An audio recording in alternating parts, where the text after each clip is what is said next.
In this short video, I'll show you how to create an attendance sheet in Excel. For this one, we will utilize an AI assistant tool. So go ahead and choose what assistant tool you would like to use. As for me, it's going to be ChatGPT right here.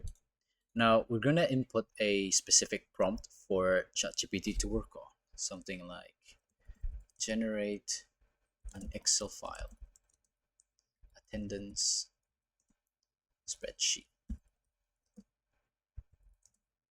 for tracking freelancer or team availability for me to use. Thank you.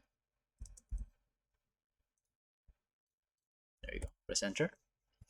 Now it should allow ChatGPT to work on its prompt to give us their desired uh, outcome, if you will. It's gonna take a bit of time for ChatGPT to work on it.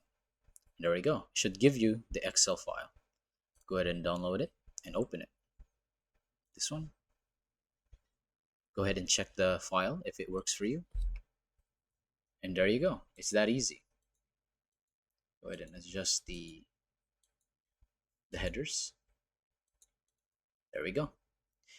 Now you know how to create an attendance sheet in Excel. You can watch this playlist if you ever get stuck with this problem.